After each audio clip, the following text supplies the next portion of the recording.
What's up, everybody? Today we'll be checking out my epic presentation on the Transformers.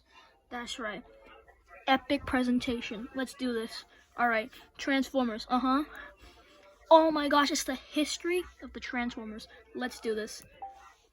The 80s toy, not the lore. We're not talking about the lore here. That ain't important. How did these toys get to America? Not from Bandai. Not from Nintendo either. That's right, it was Takara Tomy. Hasbro gave the rights to Takara to make G.I. Joe, like the plastic army men in Japan. So that with the kids, kids be like, in Japan, that plastic men were boring to play with because, they're plastic men.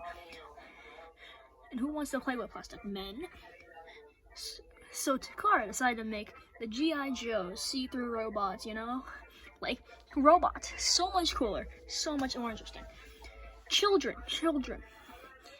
were so much more interested in that. Like, you know how it be? Because, robots are cool. Like, Super Sentai with all their, Mecha and Ultraman, all that, it's cool. Takara, they see how popular all these clear robot Joes are, so they got a great new toy line for the 80s because it's the 80s. Origin of the toys, Alright, let's do this. Origin of the toys.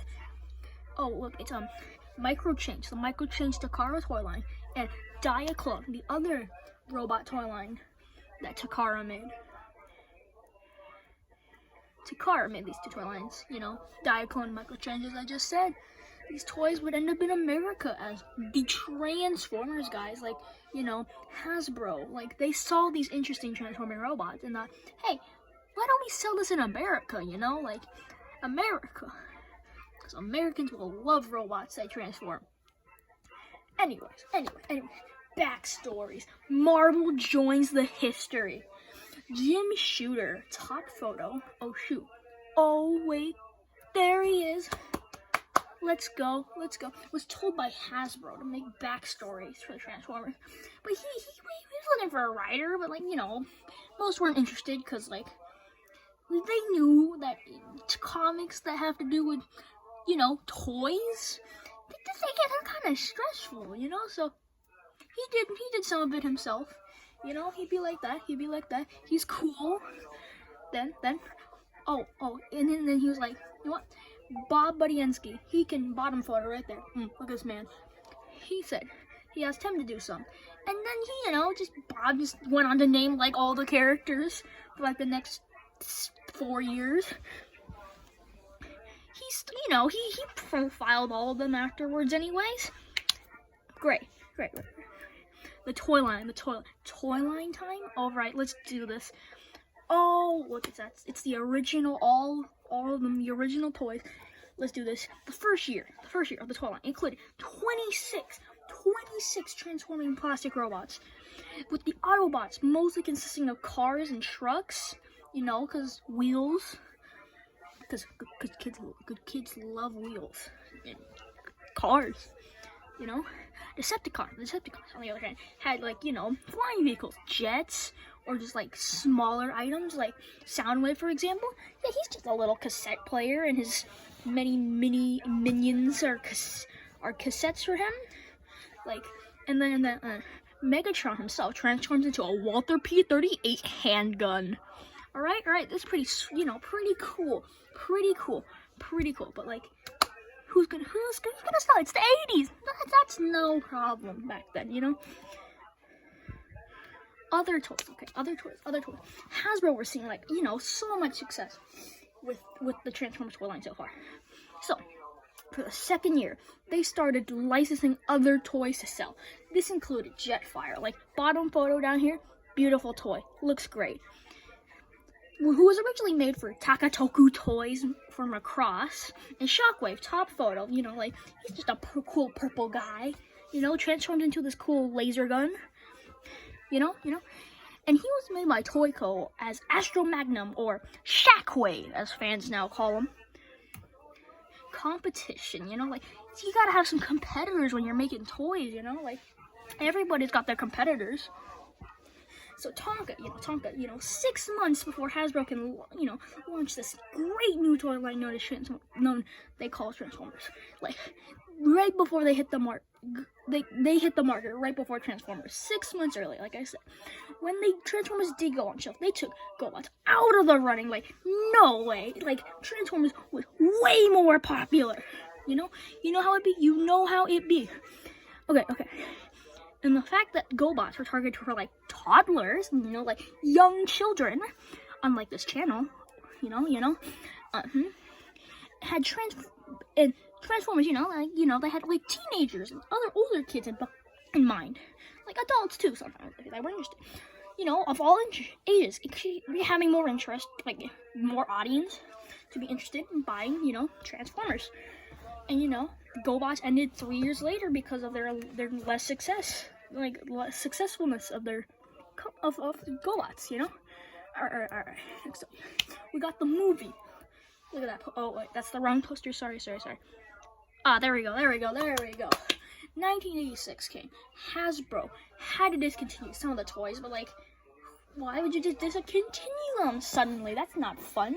So you know what the cartoon, they looked at it. It's pretty successful, pretty successful. So, they decided, let's make a movie, because we got that. So, they needed some help.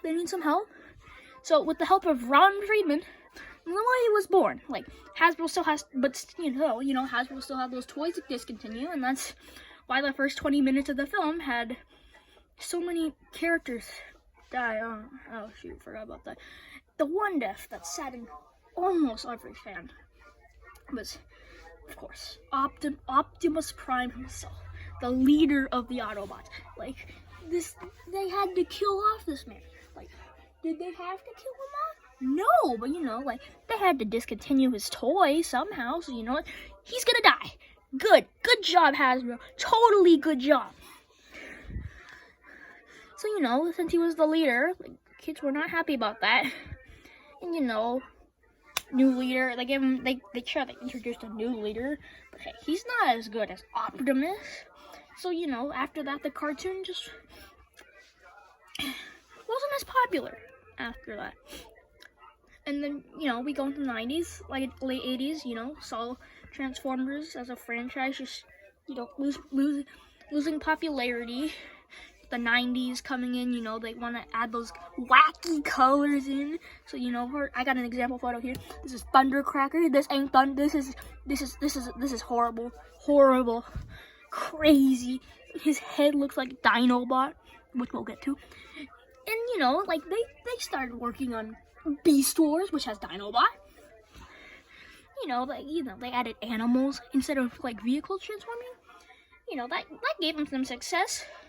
Then, of course, in the early 2000s, 2007, they dropped this bomb on us. Transformers 2007, the live-action movie. Beautiful movie, and it helped so much. So did Transformers Animated. Animated was great animation style. Art style by the late Derek J. Wyatt. He was the art guy from, the original Teen Titans cartoon. Great show. Great looking show. Beautiful. And, it's a great show. And, I keep saying that, sorry. It's just a great time to be a fan. And now in the modern era, Hasbro, still continue to make Transformers, toys and shows and movies. The kids who grew up with the toys, cartoons, comics, feel nostalgic, to all of them. So I say, go out there, buy one. Why not? Try it out. Why is there anything to fear? Just try it out, guys. It's great. It's fun and feels like it's fun when you transform a figure.